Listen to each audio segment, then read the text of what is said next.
Olá, pessoal. No podcast Amigovski, que é o podcast de Milton Amigovski de hoje, eu trouxe a nutricionista Aline Dausgaard.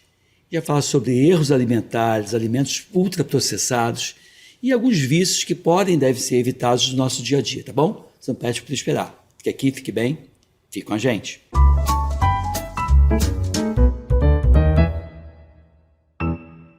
Pois é, Aline, é um prazer enorme estar aqui com você. Você fez a faculdade de nutrição já há alguns anos e também fez mestrado em nutrição, sim. Salvo engano da minha parte, nutrição não é FRJ, humana, não foi? FRJ, sim. Eu acho que foi uma época que você estava lá pela pediatria, e foi quando nós nos conhecemos. A gente conhece, eu conheço seu esposo, tenho o prazer de ser o amigo do seu esposo, e estar aqui com você é muito bom.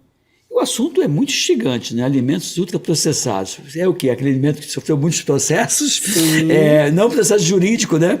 E sim processos na fabricação. O que é? Qual é a definição de alimento ultraprocessado, primeiro? Então, alimento ultraprocessado, na verdade, não é alimento, é produto. Produto. Então, é quando um alimento principal, ele sofreu adição de tanta coisa, né? Não só de açúcar, de mais sal, mas também de aditivos químicos, ou seja, coisas que a gente não conhece, aromatizantes artificiais, então edulcorantes que são adoçantes ou outras formas de adoçar, forma de dar crocância, ou seja, aquilo ali vira um produto. E é produzido em laboratório, não na cozinha. Então essa é a diferença. E provavelmente por químico, nem sempre por nutricionista. Exatamente. Ou quase nunca por nutricionista. Então, assim, quando você pega, para identificar o que é o produto ultraprocessado, eu gosto de ler. Eu sou aquele cara que leio a formulação, leio o rótulo, quase que leio a bula desse produto, porque esse produto tem um monte de informação, só não tem os eventos adversos, né? Mas está a ler as coisas. E quando começa a ter um monte de palavras que eu desconheço, ou siglas, que alguns são codificados, C3, 25, exatamente. 30. Pô, você não consegue ver, identificar. Por que é codificado isso, né? Porque é químico, né? Então, realmente é uma forma ali de você identificar aqueles aditivos, aquilo ali como não é alimento. E aí você vê uma lista imensa, geralmente o ultraprocessado, ele geralmente tem de 5 a mais ingredientes. Sim. Então, quando você vê uma lista de ingrediente extensa, né? Vamos botar aí mais do que 3 alimentos ali, e não é alimento, você não sabe o que é, ele é ultraprocessado. Tá, então vamos lá. Iogurte à base de frutas. É ultraprocessado. Ultraprocessado. O iogurte natural não é. Tá, então essa é a questão, assim, porque eu sei que não é. Estou te perguntando porque é uma informação que eu incorporei ao meu conhecimento há pouco tempo. Sim. Então, quando eu, médico, você sabe que eu fiz residência e mestrado em pediatria, doutorado em doenças infecciosas, e eu tenho alguns desconhecimentos, eu fico imaginando a população geral. Exatamente. Então, eu te perguntei para te provocar. Porque, gente, cá entre nós, a embalagem é bonitinha, as frutas são bonitinhas, e quando você olha aquele iogurte natural com frutas, com isso, com aquilo, pedaços de frutas, aí você já diz, é natural, mas não, está disfarçado. Está totalmente disfarçado. Então, se eu posso muito bem, comprar o iogurte natural e misturar as minhas frutas em casa. Exatamente. Que algumas já devem vir até com agrotóxicos, defensivos agrícolas, tem os seus problemas também. Então, sim, gente não tem como fugir. Não tem como fugir. Mas é isso. Você pega um iogurte natural, você vai olhar lá no ingrediente, o que ele tem? Leite e lactobacilos ali, né? Só isso. Tá. Então, a gente considera ali ele um alimento minimamente processado. Ele passou pela indústria, ele obviamente teve que ser envasado, né? Mas ele não é aquele ultraprocessado que já acontece com saborizado. Então, você divide os alimentos em processados e ultraprocessados. Na verdade, eles têm... a gente tem o in natura, que é o natural, né? A gente tem o minimamente processado, é quando você só... ou, por exemplo, um empacotamento de um arroz, né? Ele minimamente, ele passa ali por aquele tratamento, né? A gente tem o processado, quando você adiciona 2, 3 ingredientes. E a gente tem o ultraprocessado, que aí são vários. Caramba, aí assim, é muita coisa, é complicado. Todas as vezes que eu ouço falar em alimento ultraprocessado, o que me vem à cabeça é uma salsicha. Minha cabeça é um apresuntado, aquelas coisas, aquelas misturas, aqueles enlatados, sabe? O salsichão, isso Esse também. é claro, né? Esse é típico. Quais são os outros que não são? Porque assim, eu tive surpresa quando a pessoa falou assim, o brasileiro em média ingere 2, 3, 4 produtos ultraprocessados por dia. Eu falei, pô, aí eu fiquei pensando na mortadela, no salaminho, na salsicha, eu falei, pô, eu estou fora disso. Aí quando eu fui vendo que a lista não era só isso, era outra também, incluindo, que outros produtos são ultraprocessados disfarçados? Como a gente falou, o iogurte saborizado, que é uma coisa que faz parte do café da manhã de muita gente. Então você já abre o dia, né, com ultraprocessado aí. Então a gente tem, além desses que você falou, que são claros, né, que não é isso aí, tá claro que não é um alimento ali, mas a gente tem os biscoitos, todos os biscoitos. Não tem essa enganação, o biscoito é integral, é fit, é light, não, tem todos fibra, os biscoitos.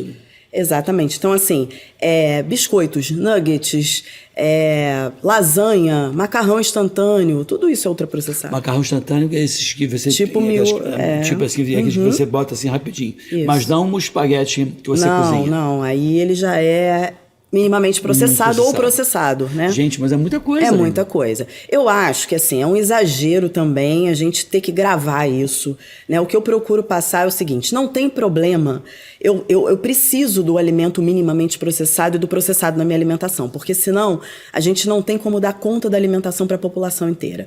Então, a gente precisa de um alimento que tenha um tempo de prateleira, que vai ficar conservado. Então, isso é necessário. O que a gente tem que se preocupar é com o ultraprocessado. Pois é. Né?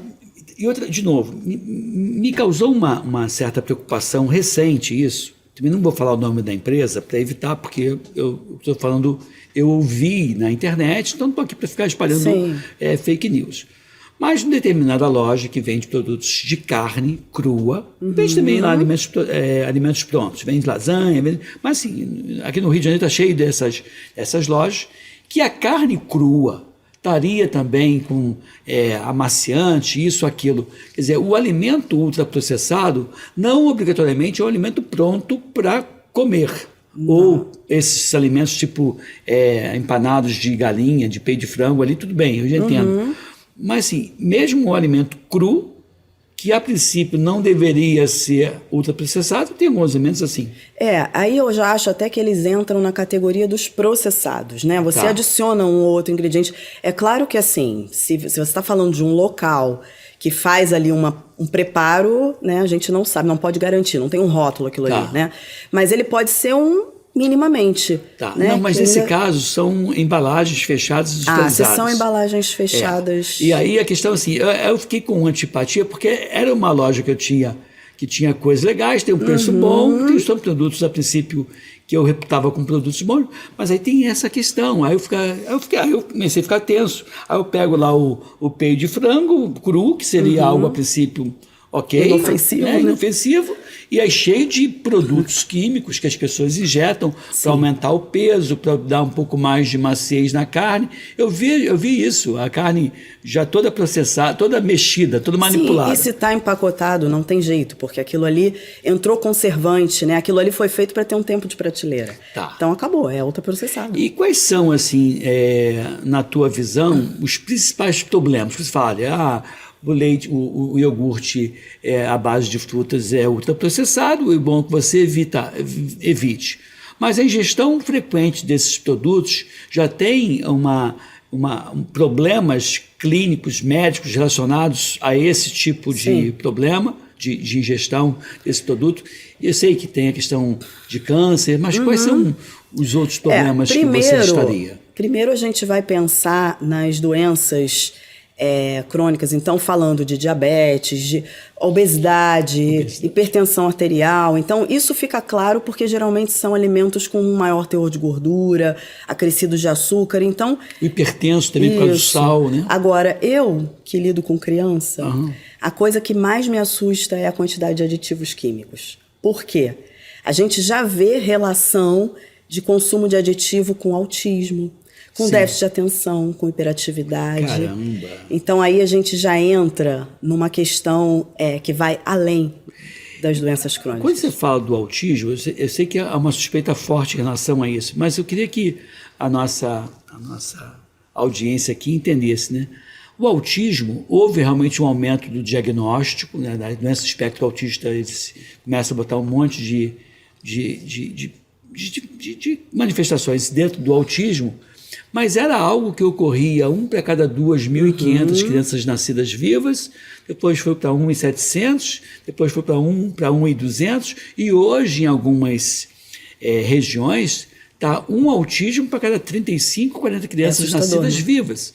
Ou seja, houve muito aumento da incidência de autismo, é algo absurdo. E talvez, né, se você comparar eu criança 500 anos atrás com uma criança hoje, eu criança 500 anos atrás, eu não comia biscoito como as crianças hoje comem, esse iogurte, não tinha nada muito processado, era alimento natural mesmo, leite materno, que seria o ideal, e mais as coisas naturais. Então, pode ser até que a incidência maior do autismo tenha relação com esses produtos. Tem uma forte ligação, né? Claro que a gente não pode ali bater o martelo, mas assim, eu acho que tem a ver com o ambiente também, né? Água, é um conjunto, né, de coisas, mas sem dúvida a alimentação está colaborando muito. E já começa na gravidez, né? Pois é. E aí tem uma questão também que a gente nunca comentou aqui, que é um conceito que a gente chama de epigenética. Eu estou falando para você, não falando para a nossa audiência aqui. A epigenética seria as questões ambientais, fatores alimentares, ambientais, desencadeando ou permitindo a manifestação de determinados genes que estariam adormecidos. Então a pessoa tem um gene lá do autismo e acaba que esses estímulos alimentares ou ambientais, seja ele que for, seja qual for, desencadeando como isso. Se virasse a chave. Virasse a chave. Aumentando a incidência de doenças como Alzheimer, como Parkinson, como hiperatividade. E aí, de novo, vem uma coisa que eu tenho pensado muito, Aline, não sei qual é o teu pensamento em relação interessa a alguns grupos a descoberta de novas enfermidades. Se forem crônicas e não fatais, melhor ainda. Se for crônica, não letal e não curável, melhor ainda, para aquelas pessoas que vendem medicamento. Então você vê que as pessoas vêm descobrindo as enfermidades e nem sempre descobre a causa ou vai na causa para evitar que novos casos surjam, porque é o tipo do ciclo que interessa a alguns grupos econômicos. É muito interessante, né? Exatamente. Então, a solução, ela está cada vez mais distante. Eu acho que a gente vem dando jeitinho o tempo inteiro, né? Cuidando da consequência, exatamente, não abordando e não a da causa. Você quer ver um exemplo que eu vou te dar aqui, polêmico? A gente tem agora a nova lei da merenda escolar, né? Sim. De não entrarem os ultraprocessados nas escolas. Que aí o biscoito não entra mais. Isso, na verdade, já é muito antigo, porque assim, na época que eu estava me formando, eu vivi a primeira reunião ali já para entrar essa lei nas escolas. Eu tenho 25 anos de formada. Caramba. Então, assim, isso não é recente. Até porque vai, de novo, conflitar com algum interesse. Exatamente. A gente tem interesses, né, obviamente, das indústrias e tudo mais.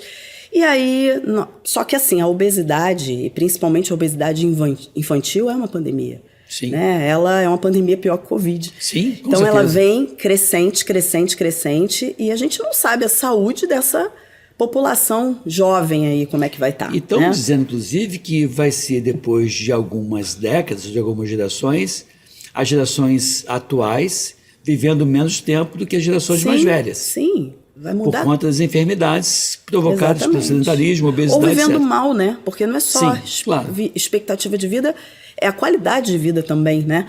Então, assim, essa questão da merenda escolar, é claro que tem que proibir, sim, o ultraprocessado, eu concordo. Só que, assim, eu acho que vai muito além disso. Eu acho que precisa ter políticas dentro da escola que, de fato, levem a um consumo de alimentação saudável, informe famílias. Sem dúvida. Né? Isso faz parte da educação. Só que não, proibir resolve? Não vai resolver. Porque o que vai acontecer? Primeiro que a criança não se alimenta só na escola. Né? Ela está um período ali. E depois ela chega em casa e tem. Por quê? Porque os pais não têm essa consciência, né, do que eles estão levando para casa. Não é porque ninguém quer envenenar seu filho, porque não quer. Não, sei que não. É porque não sabe, né? Não sabe, assim. Exato. Você acha que o principal problema nutricional da população brasileira é falta de uma informação mínima, educação mínima na tua área de conhecimento, Aline? Sim. Acho que é o principal, não é só isso, né? Claro que a gente tem a produção aí desenfreada, mas se a gente tivesse uma educação, e se isso começasse lá na escola, sem dúvida isso seria diferente, né? Seria mesmo. Seria diferente, porque eu acho que as pessoas estão cada vez mais perdidas. É curioso isso, né, Edmilson, porque a gente vive na era da globalização, né? Se você hoje tem uma dúvida, você vai ali no Google, no ChatGPT, você vai em qualquer coisa e você tem a resposta. Tem resposta e nem sempre uma resposta qualificada. Exatamente. Aí gira uma blogueira que é mais influencer. Eu conheço blogueiras que cobram uma fortuna para fazer determinadas orientações alimentares, que, desculpa, ela não é nutróloga e nem é nutricionista. Parece muito fácil, né? Parece que é só contar caloria e aí você é uma calculadora ambulante. Só que assim, o nosso corpo, ele não processa o alimento como caloria. A caloria é meramente informativa. Nós, nutricionistas, não usamos tanto assim, a gente não dá tanta importância assim à caloria, né? Mas sim a qualidade daquele alimento, a composição daquele alimento, como aquele alimento está encaixado na refeição, como ele está combinado.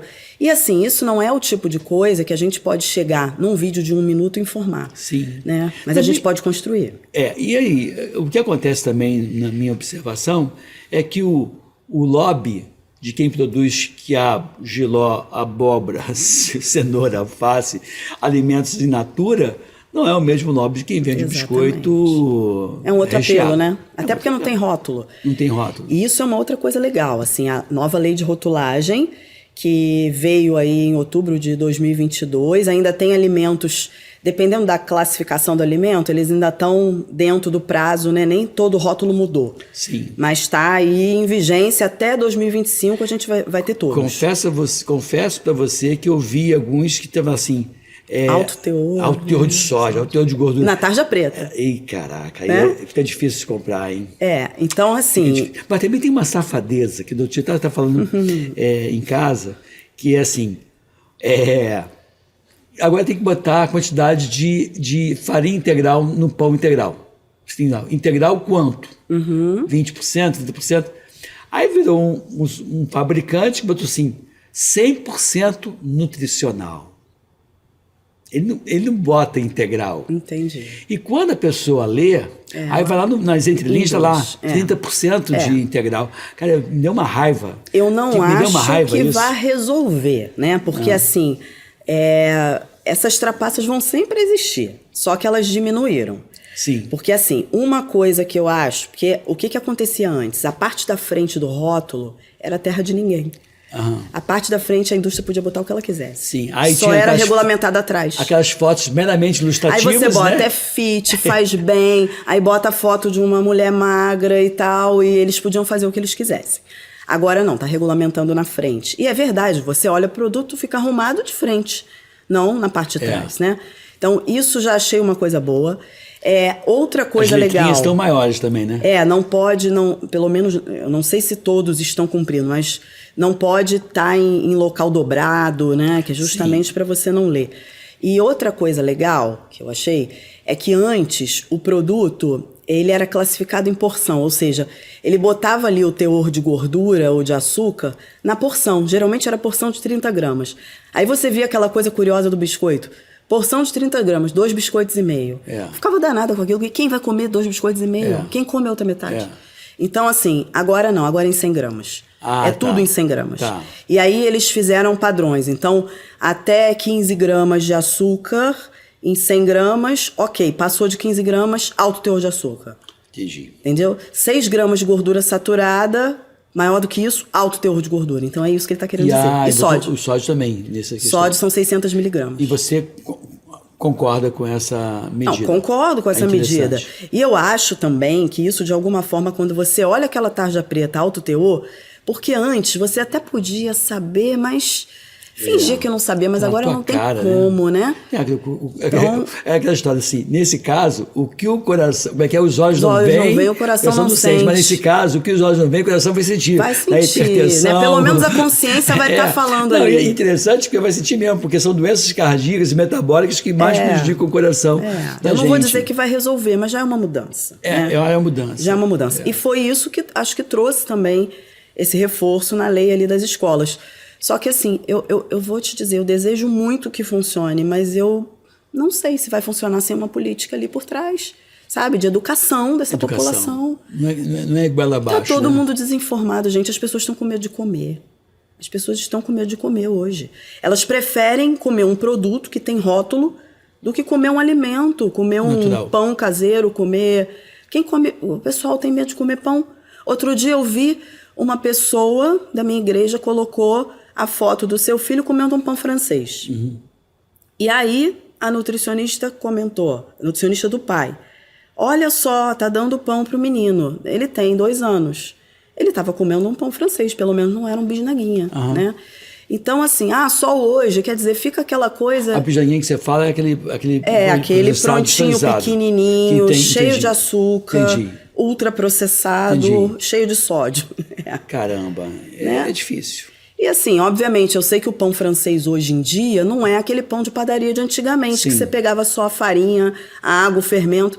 Hoje ele tem melhorador de farinha. Claro, a padaria, que hoje em dia são os mercados, vão produzir para um monte de gente. Claro. Então, foram transformar. Não é mais a mesma coisa, mas a gente tem que comer, não tem? Tem. Então, não tem jeito. Eu não tenho muito para onde correr agora. Eu vou evitar aqueles... Posso comer um pão de forma? Posso. Olha qual é o pão de forma que tem a lista de ingredientes menor. Tá. E você... E os pães... mais para integral, ou não? Bobagem. Sim, se ele for integral, significa o quê? Isso não vai mudar a caloria, não vai engordar mais ou menos. Tá. A questão dele ser integral significa que essa glicose, ou seja, esse carboidrato, ele vai ser liberado um pouco mais lentamente. O que é interessante para poupar a nossa insulina, né? Sim. Então, é simplesmente por Também isso. imagina que fibra, quer dizer, vai reduzir a incidência de câncer de intestino. Agora, para uma pessoa que tem um alto consumo de vegetais, né, verdura, legume, fruta, não precisa se preocupar também. Não precisa, vou comer de repente um arroz e é branco, mas eu como bastante salada. A gente também não tem que ser 100% correto e ficar fazendo tudo do melhor, porque às vezes o melhor não funciona, o melhor não flui, o melhor não encaixa. Então...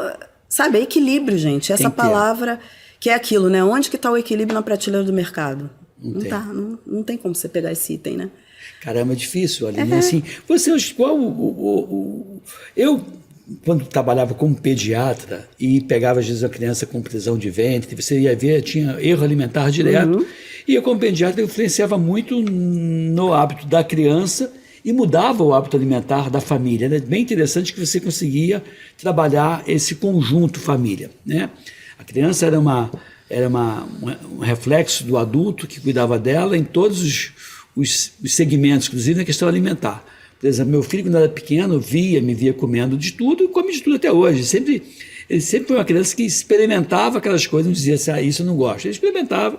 E hoje tem uma dieta bem diversificada, um cara saudável, mas sempre viu o pai comendo coisas legais, saudáveis. Gosto de batata frita, amo batata frita, mas evito comer. Gosto de um milkshake, óbvio que eu gosto. Claro, mas são palatáveis, não tem jeito. Mas assim, eu como de uma forma consciente. Eu como, agora eu vou comer e como, concentrado, saboreando. Né? Assim, isso aí. Estou aqui não curtindo. Engole, né? De uma vez. Não. Pô, mesma coisa, senão você acaba comendo um monte de coisa e não curtindo. Você vai comer um pecado, curte o pecado, né? Vamos curtir, vamos surfar nessa onda aqui, vou aproveitar o lado prazeroso desse alimento, não vou comer no automático, tanto é que eu não gosto de ficar vendo televisão ou vendo telefone quando eu estou comendo, eu gosto de comer, eu gosto de saborear. Queria até pegar um gancho nisso que você falou, porque a grande questão, e até porque as crianças se alimentam tão mal, é do prazer que essas comidas proporcionam. Né? Porque a gente tem no nosso cérebro o sistema da recompensa. Sim. Então, nós fomos educados lá atrás que a gente comia para sobreviver. E eu comia justamente, o alimento ele não era tão fácil, né, de ser, não era tão acessível. Sim. Então você comia pelo menos até Se a almoçava, próxima não refeição. sabia se ia jantar né? ou não, Então né? coma tudo que puder para se manter vivo. Hoje em dia o acesso é muito fácil. E hoje em dia esses alimentos eles têm alta palatabilidade. Sim. Ou seja, é adicionado sódio ou açúcar, né?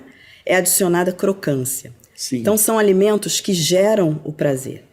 O nosso cérebro faz o quê? Ele pede mais e mais e mais. E você falou uma coisa interessante. Eu, no outro dia, estava até compartilhando batata frita. Eu falei assim, batata frita não tem nada além de sal e crocância, né? Exato. É assim, tanto é que se você deixar para comer depois, ela perde, né? Então, assim, você tem... Eu concordo com você da questão do atrativo do sal e da crocância.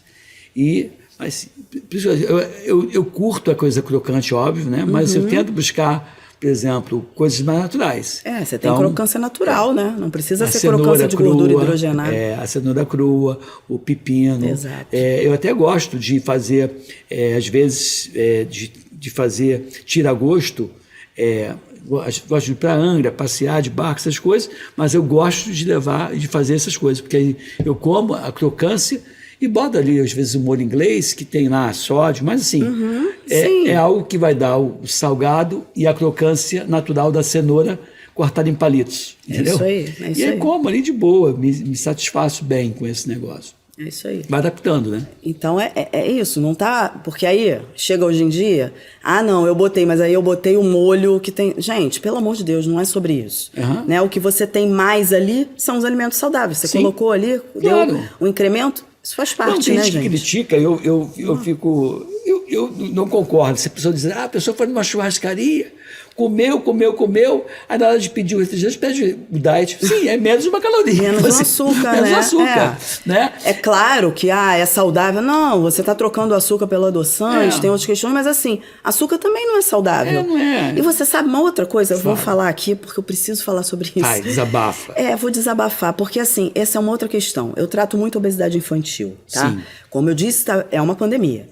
Então, na obesidade infantil, eu não tenho como chegar e falar pra mãe ali, tira o açúcar e não adoça e não usa nada. Não tem jeito. Tá. Né? Eu preciso trocar por alguma coisa. Eu preciso dar uma solução para aquela mãe. E, sinceramente, entre o açúcar e o adoçante, para criança que está obesa, eu uso adoçante. Tá. O adoçante é uma substância química. Ok, a gente tenta ir ficando por aqueles menos... Você vai gerenciar risco. Menos químicos e tal. Ok, gente, tá bom. Mas aí agora se preocupa com a substância química. E na hora de dar a bisnaguinha, o achocolatado, o biscoito, a batatinha todo dia, o lanche da escola, que é só aquilo. Aí não tem problema. O achocolatado também é um... Achocolatado, pra você ter uma noção, não vou falar de marcas. Tá. Achocolatado, primeiro ingrediente é açúcar. Só que o açúcar não aparece uma vez só, ele aparece pelo menos umas 3. Açúcar, maltodestrina, xarope de glicose. E aí ele vem açúcar, aí às vezes vem mais uma coisa, cacau. Aí a gente tem uma substituição muito simples, que inclusive, não vou falar a marca, mas uma marca tem as 2 opções. Tem esse achocolatado aí com a lista de ingredientes enorme, e você tem um com 2 ingredientes só, cacau e açúcar. Cacau primeiro, açúcar depois, porque o que aparece primeiro é o que mais tem. Então, você tem no mercado, lá na prateleira, esse daí. Mesmo fabricante fazendo o que seria algo melhor. Sim, agora o que é diferente, um é solúvel, você coloca ali, dissolve o outro, você vai ter que dar uma batidinha. Mas, gente...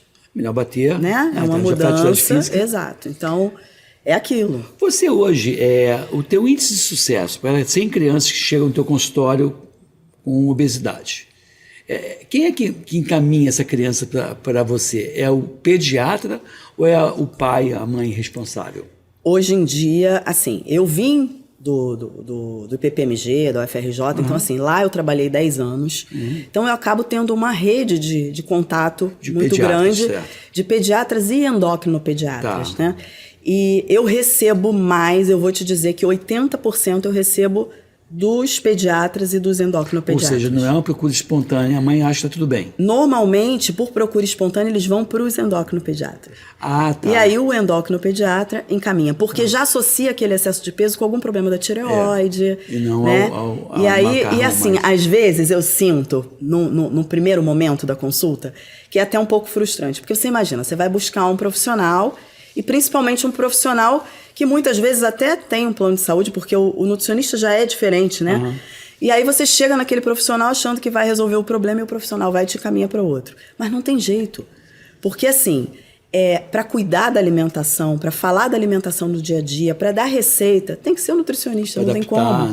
Né? E eu, nossa, como eu gosto dessa rede que eu tenho maravilhosa de colegas, sabe, profissionais que sabem a importância disso e sentem a diferença disso, sabe? Encaminha e veste a camisa mesmo. A obesidade é uma enfermidade, causa resposta inflamatória crônica, imunodeprime, além das doenças de hipertensão arterial. Processo inflamatório. Né? Hoje, quem são os players que vão nessa brincadeira? Por exemplo, o cara que é um tabagista, quem vai cuidar dele vai ser o psicólogo, talvez o pneumo, a enfermeira, o educador físico. Eu consigo ver as pessoas que vão atuar, quais são os atores dessa atividade multiprofissional. No caso da obesidade, quem atua? A nutrição, a psicologia. A psicologia, né? Tem que estar ali. Exatamente. Muitos casos até fono, né? Porque você tem até problemas sensoriais também, né? Mas eu acho que é isso, é o pediatra sempre, né? Porque o pediatra geralmente é o que sinaliza e encaminha para o especialista, né?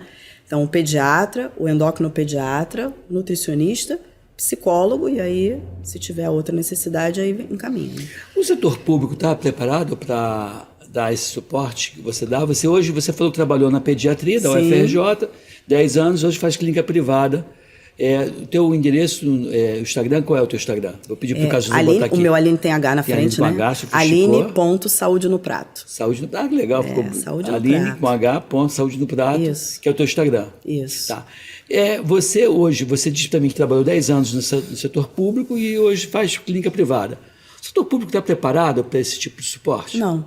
Eu trabalhei num setor diferenciado, né? Eu posso dizer que o Instituto de Pediatria dali do fundão, assim, ele é diferente. Você sabe disso. Sim, o diretor de lá, 2 Ele mandatos, é diferente, né? Então, ali as coisas realmente funcionam, a gente trabalha com vontade, a gente atende, a gente marca. Assim, estou falando no presente, eu não estou lá até um tempo, mas ali foi eu fui muito premiada. Mas eu vejo outras instituições, até porque eu recebo, muitas vezes, alguns pacientes até vindo dessas instituições, às vezes não tendo como pagar, mas sabendo da importância, né, que precisa ali daquele profissional e que são realmente mal acompanhados, sabe? Que não tem esse suporte, que não tem esse olhar. Tá, vamos lá, a gente pega 100 crianças diferenciado do ponto de vista socioeconômico, cultural, com acesso a bons serviços. Pega 100 crianças com um prejuízo grande da questão financeira, do acesso, está na saúde pública, não tem outra opção. Pega 100 crianças obesas de cada lado, eu quero saber quantas vão obter sucesso a princípio no setor privado, no setor público, no que diz respeito à obesidade na infância. O índice de sucesso no setor público e no setor privado. Você falou para mim que o setor público peca um pouco nessa questão, e não deveria pecar, porque afinal de contas é uma doença endêmica, a obesidade, e que causa vários transtornos. Nem sei se na clínica da família tem uma ação importante da nutrição, eu não sei te dizer isso. Eu acredito que algumas vão ter, outras não. Falta padrão, né? Falta padrão. E aí, me fala, o que você me diz do sucesso? Porque eu, como pediatra, vou te dizer por que eu estou falando isso de você. Eu, como pediatra, eu já me preocupava com a obesidade, com a hipertensão arterial, sempre. E tive criança que eu orientava, e eu lembro de uma forma muito clara, como eu era uma pessoa que tinha uma boa relação médico-paciente, eu orientava e eu não tinha sucesso, era muito difícil. Não, eu não tinha a visão que se tem hoje. Estou falando de 30 anos atrás, não tinha visão do psicólogo, não tinha visão, era o pediatra no seu conhecimento e pronto, fim de papo. Como é que você me fala isso do sucesso nos setores, diferentes grupos socioeconômicos? Eu vou te falar que eu não acho que tenha diferença. Você acha que é difícil em todos os lugares? Eu acho que é difícil de todos os lados e vai depender muito da abordagem. Tá. E eu vou falar até uma coisa aqui. Não, assim, você me consola, a tua observação dizendo que é difícil. Acho que não é pelo... A dificuldade democrática, Exatamente, porque é difícil para todos. Né? O que pode dificultar no serviço público é a falta de periodicidade das consultas. Às vezes um intervalo muito grande. Sim. E aí você perde o time, né? As pessoas até esquecem o que você falou na última consulta. Com certeza. Então, esse é um dificultador, mas eu não vou falar para você, um vai ter 80% e o outro vai ter 40%. Não, estou sendo injusta se eu falar isso, sabe? E eu acho que tudo depende da abordagem. Eu que trabalho no privado, hoje em dia, né? Eu não estou mais no público. Trabalho no privado. Eu melhorei muito a adesão e os resultados quando eu mudei a minha forma de abordagem. É mesmo, é? Fui eu que tive que mudar, entendeu? Sim. Eu tive que mudar porque de ter uma atenção maior, de ter uma escuta maior, de trazer soluções melhores. Porque assim, quando a pessoa chega para você, ela já sabe, às vezes até as crianças já apontam quais são os erros. Eles sabem. Eles não estão ali para ouvir. Então vamos lá, vamos ver. A Aline, 20 anos atrás, a Aline hoje. O que é a Aline de hoje é tão melhor do que a Aline de 20 anos atrás? A Aline de 20 anos atrás perdia um tempo enorme fazendo cardápios, sabe? Cardápios ali, botando a refeição tal, que é muito bonitinho, que é muito legal quando você recebe, mas você normalmente não consegue praticar aquilo ali, sabe? Isso é verdade. A Aline de hoje em dia usa aqueles cardápios que a Aline fez há 20 anos atrás, que deram muito trabalho, então eu não vou ignorá-los. E dá umas dicas maiores, assim, no sentido trocas, né? Trocas para merenda escolar. O que você pode fazer, como é que você escolhe. Eu dou, às vezes, algo em branco para a criança colocar. Eu dou algumas opções e agora você vai fazer o teu ajuste. Isso aí você pode lembrar uma época que eu fazia consultório e que eu aplicava vacina. Hoje não faço mais. E aplicava vacina e eu dizia para a criança, você quer tomar vacina em qual braço? No braço direito ou no braço esquerdo? Não tinha opção de não tomar. Mas ela poder decidir aonde ia a vacina, dava a ela uma cumplicidade que era absurda. Então, assim, é mais ou menos o que você faz. Você pega, dá e ela monta. Eu passei a dar autonomia. Isso é muito legal. Então, isso envolve melhor a criança. Com certeza. Uma coisa que eu faço, por exemplo, eu criei o Guia das Escapadas. O que é o Guia das Escapadas? As puladas de cerca do... Todos eles me perguntam... Mas o que eu faço numa festa? Mas o que eu faço no fim de semana? Porque fica parecendo que aquele plano ali ele vai acontecer, né? Também no sábado.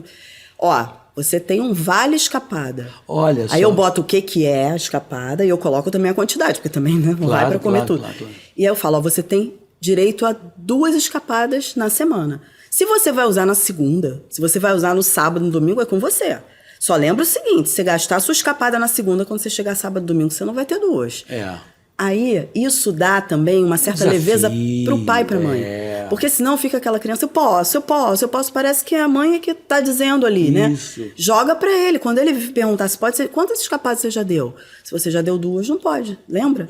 Então já joga ali. Então, autonomia. Eu acho que isso é o que eu não dava antes. Isso não tá no livro, né? Isso é uma experiência sua, né? Exatamente. Aí vem alguém dizer assim, não, porque... esse tipo de abordagem da Aline não tem comprovação científica, pelo amor de Deus. E a tua vivência não conta? Não, tu falou assim, essa é a desculpa. Eu já fui lá atrás muito preocupada com isso. Não, hoje em dia eu estou preocupada com o resultado. Claro, mas eu concordo com você, porque assim, as pessoas querem impor e impedir que você pense fora da caixa. Exatamente. Né? Quando eu falei de que lado vai tomar a vacina, do lado direito, do lado esquerdo, e a criança escolhia e aceitava mais... isso não está no livro dizendo que é alguma coisa que tem comprovação, mas é questão do envolvimento, da empatia. É isso aí. Que você tem a obrigação de ouvir. Empatia é importantíssimo, né? Porque você imagina, você tratar de excesso de peso é a coisa mais desagradável que tem. Não é? Você está com vontade de comer e a pessoa vai dizer que não.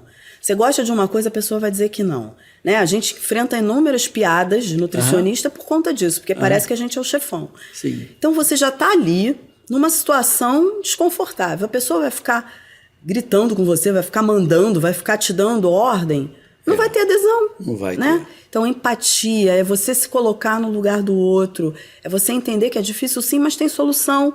Eu tenho uma plaquinha lá no consultório, desistir não é opção. Sim. Tá? É opção, a gente escolhe um monte de coisa, mas menos desistir, porque é vida. Assim, existem alguns alimentos que têm baixíssima caloria e tem alguns raros alimentos que a gente chama de caloria negativa. Existe esse... Não, caloria negativa não, mas assim... Que você, ao comer, gasta tanta energia para digerir que acaba gastando mais... sim, você está falando de alimento natural mesmo. Natural. A proteína seria um desses, né? Porque a proteína é um alimento que gasta energia para ser metabolizado. Entendi. Só que isso confunde também, né? Porque aí fica parecendo que basta você se alimentar de proteína, que tá tudo bem. Não. Aí vem a questão da dieta low carb, de dieta cetogênica. Gente, essas estratégias são estratégias nutricionais validadas, funcionam quando nós profissionais usamos na hora certa. Agora, eu vejo isso, como você falou, blogueiro, porque fez uma dieta, passando dieta para todo mundo. Grupos de desafios de pessoas que não são profissionais, passando uma dieta para alguém. Gente, eu fico pensando que responsabilidade. A questão, não sei se você concorda, que assim, a autoridade da pessoa, ela vem sendo... Você vem dando autoridade para a pessoa não pela formação acadêmica, e sim pela quantidade de seguidores. Exatamente. Então, se uma blogueira tem 1 milhão de seguidores e apita dizendo que aquela comida é boa, todo mundo ir. Está errado, isso. Cara. Até porque existe o resultado nela. E existe outro resultado. Uma amidalite em você é diferente. Uma amidalite em você hoje é diferente da amidalite daqui a 1 ano, 2 anos, 3 anos. E sabe outra coisa? Onde é que está a responsabilidade? Né? Porque eu, como profissional, eu tenho o meu código de ética. Sim. Se eu infringir, eu sou punido. Sim. E quem não tem? É punido de que forma? No máximo vai ser banido ali do Instagram. E aí?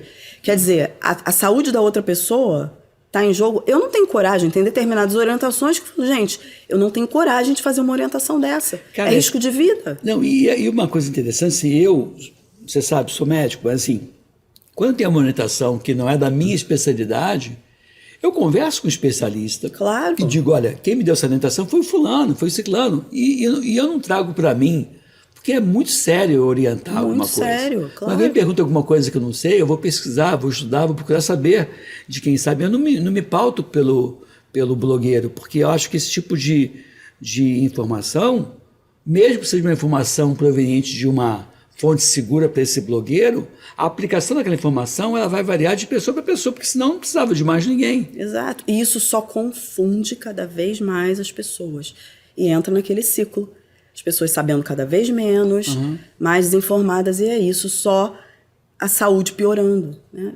E você, assim, eu tinha uma ideia assim, geralmente as pessoas têm preconceito de comida saudável em relação ao comprometimento do sabor. Sim, tem. Eu vou até falar de uma coisa pessoal. Minha mãe, por exemplo, é uma senhorinha de 85 anos de idade, descendente de portuguesa, adoro aquela comida gordurosa, a ponto de eu comia, minha mãe faz uma comida bastante carregada, com a questão do óleo, e até interessante que eu falei assim, pô mãe, eu quando venho aqui na tua casa e lavo a louça, eu quando lavo a louça na minha casa... Haja detergente. Eu lavo a louça, primeiro eu passo a água, porque mania minha, eu tiro o excesso, passo a água só no prato e lavo depois, passo sabão depois. Então primeiro eu limpo tudo com água e depois que eu limpo com água e sabão.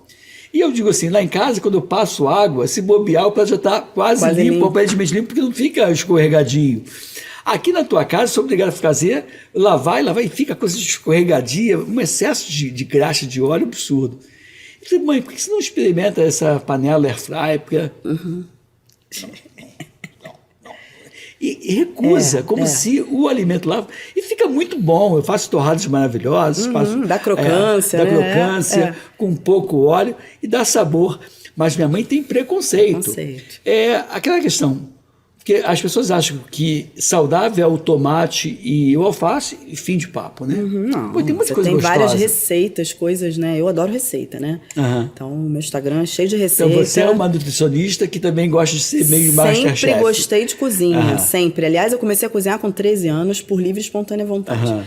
Então, eu gosto de cozinhar e eu entendo, né? Porque não Isso é aquela... um comentário ou um convite para você me chamar para almoçar lá Pode com o ser um Marinal? convite. Então, assim, eu entendo, porque é importante também, né? Quando a pessoa chega e traz uma dúvida, pô, se eu não cozinho, como é que eu vou dizer? Porque são dúvidas bobas. Hoje um pai me perguntou, mas, poxa, eu faço a batata lá na airfryer, mas ela fica murcha. Falei, tem um segredo, né? Você tem que dar um susto nela na água quente, depois você tem que colocar um pouco de azeite e coloca ali, ela vai ficar boa. Aí você explica, a pessoa, ela se sente ali, vou fazer. Sim, você tá. E vai, não é que ficou boa, não é? Você sabe que na época da faculdade de medicina, hoje não tem mais isso. Tinha uma aula que a gente chamava aula de puericultura, que tinha uma professora, uma médica, que você vê que não era nutricionista que fazia, era uma médica que levava a gente para. Você conhece a pediatria? Por pupileira. Não, pupileira não, desculpa. O teatro do ambulatório da pediatria. Sim. E ela cozinhava ali. Então ela fazia, era uma aula muito boa, porque era bem na hora do final da manhã. Opa, que beleza. E a gente comia comida. E a gente comia, experimentava, testava isso. Era bem legal, porque as pessoas ensinavam a gente e a gente aprendia a fazer. Isso estou falando de muitos anos atrás. Hoje em dia, acho que tem a nutricionista, que é fundamental e imprescindível, que na época não tinha essa importância, ou essa percepção, essa obrigatoriedade. É uma profissão relativamente nova comparada à medicina, né? Então, não dá para, obviamente, por um grande tempo, né? Não tinha. Agora, lá no IPPMG, realmente, assim, quantas aulas eu dei para médicos, né? Então, aí já tinha aquela coisa da nutrição como base. Com certeza. É sensacional. Hoje, Aline, se a gente já está chegando já mais uns minutinhos para acabar o nosso podcast, hoje qual é o maior desafio que você enfrenta no tratamento de obesidade na infância? Eu acho que o maior desafio é a falta de informação. É esse, né? Porque, primeiro, vamos falar também da questão da falta dos pais sendo pais, né? Sim. Primeiro, eu acho que os pais estão perdidos mesmo. E aí, falta de informação não só no âmbito alimentar, mas no âmbito educacional, né? Até que ponto eu preciso ser firme, eu preciso ser incisivo, né? Porque... Você acha que a escola tradicional teria que ter um papel também sem nisso? Dúvida, sem além dúvida. Dos porque pais. Filho não vem com manual, né? Não vem. Então, os pais erram tentando acertar. Só que assim, eles estão dando cabeçada, né? E ninguém está vendo, né? Então, eu acho que tudo começa, eu pensando na questão alimentar, tudo começa no nascimento, né? Então, a alimentação da criança nos primeiros 2 anos de vida é fundamental. Você sabe que eu concordo com você em parte. Você sabe disso, tanto quanto eu, da questão daquela coisa dos 1000 dias, né? Que seria o período já pré-natal e os 2 anos. Eu ainda acho, até brinco assim, para mim, eu dava aula de infecção congênita, infecção na gravidez. Então eu dizia, muitas vezes a abordagem na gestante já é tardia, tem que ser uma abordagem pré-concepcional. E aí eu tenho um sonho, que é um projeto chamado 100 dias mais 1000. O que é 100 dias mais 1000? São os 3 meses que antecedem a gravidez, os 9 meses mas e os 2 meses. Mas dizer que já tem, né? Que seria legal esse tipo de abordagem para mim, para tentar deixar a pessoa mais redonda ainda. Claro que eu aqui estou falando, né? Mais redonda não no sentido pessoa... de gordinha, mas redonda no sentido de azeitada, de tocar. Eu estou falando já a criança tendo nascido, mas sem dúvida, a gente já sabe hoje em dia, você tem programação metabólica, ou seja, os pais já quando pretendem engravidar, cuidar da alimentação dos dois, não é só da mulher.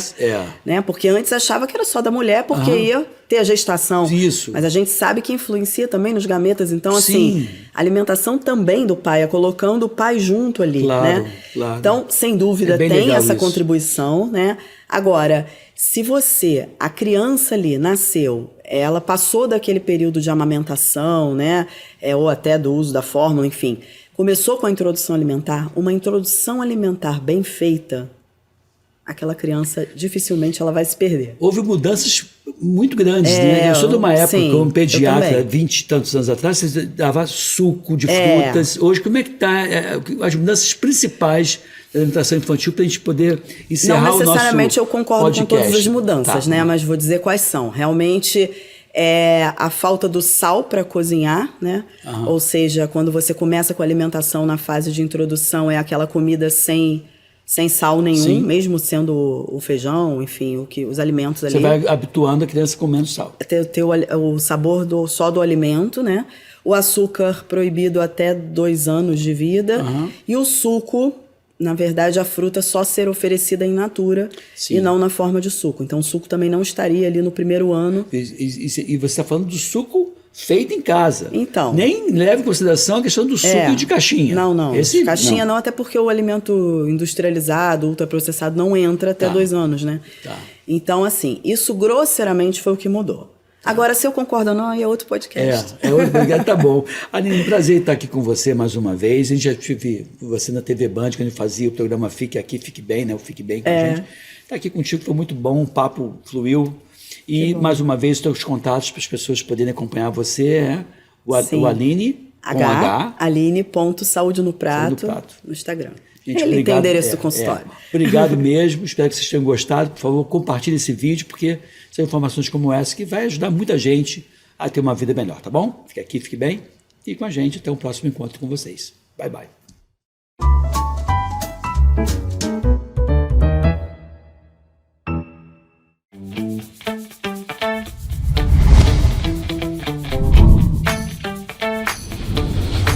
TVC, a TV do Correio da Manhã.